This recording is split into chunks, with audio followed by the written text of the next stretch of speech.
What's up, YouTube? It's the Action Figure Grader coming back to you with another video, and I thought we'd do something a little different today. Let's not talk about little plastic dolls for once, and let's talk about a few recent reads that I've been reading in the Star Wars Expanded Universe. The books. For those of you who read some of the Expanded Universe tie-in novels and prequels and things like that, they can be all over the map. There's really good ones and there's really, really bad ones. And I've read my share of both. I've probably read, this is going to make me sound even more of a loser than I already am, but I've probably read easily 5 or 6 dozen of the Expanded Universe books, dating back, all the way to the 1980s. So, or maybe 1990s, I guess. But anyway, I've got a few recent reads here that I just thought I'd talk about briefly for those of you who do read and maybe haven't read some of these. And so let's just dive right in. The first one is Rebel Rising. This is written by Beth Revis. And this basically came out maybe before or slightly after Rogue One was released.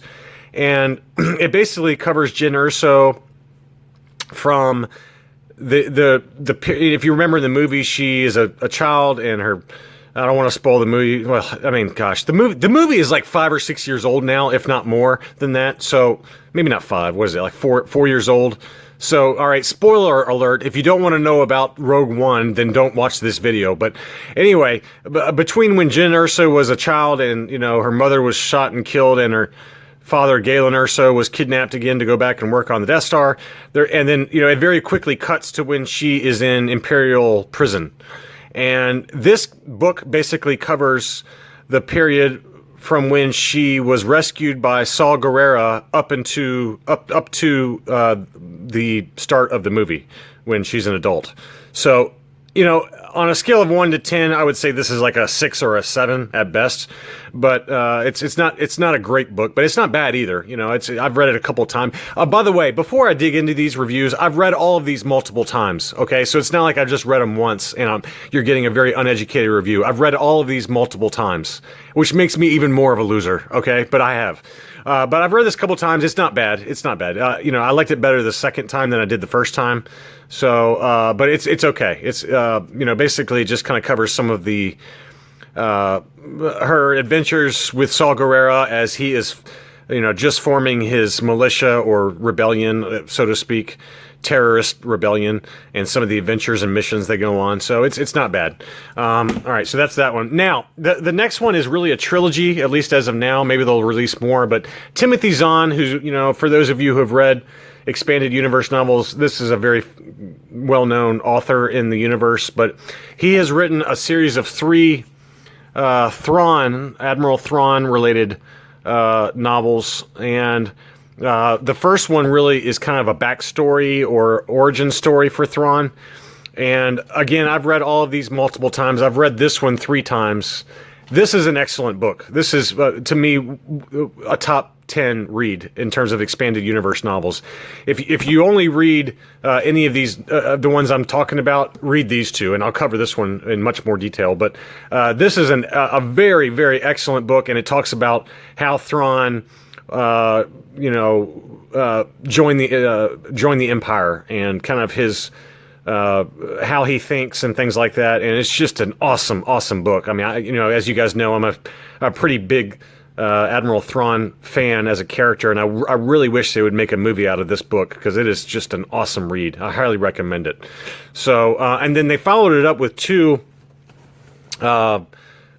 sequels, and this is Thrawn Alliances. This maybe came out a year or 2 ago, and it talks about some adventures he has with Vader.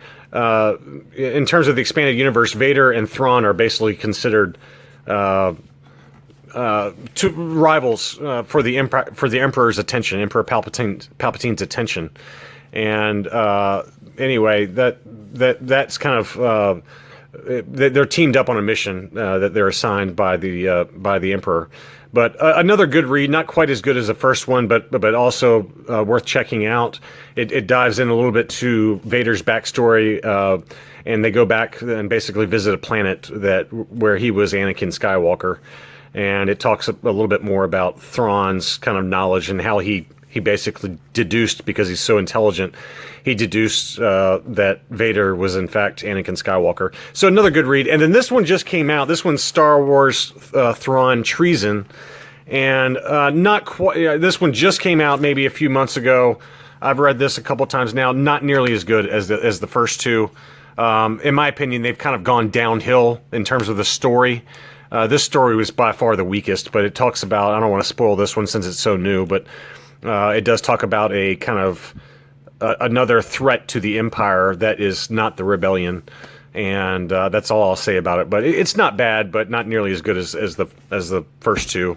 And then finally, this book, most people don't know about this book. Before I dig into it, it's called Star Wars Battlefront Twilight Company by Alexander Freed.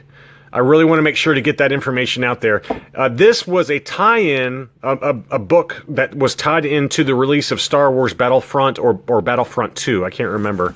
I don't have the date on it. It's probably in here somewhere, but I can't remember if it's for the first game or for the second Star Wars Battlefront. But I played a lot of Battlefront, so I went ahead and picked this one up. And wow, I cannot say enough positive things about this book. This is one of the best, the absolute best expanded universe books, and I was not expecting it. I was thinking, as a tie-in video game, or a tie-in to a video game, of course it's going to suck.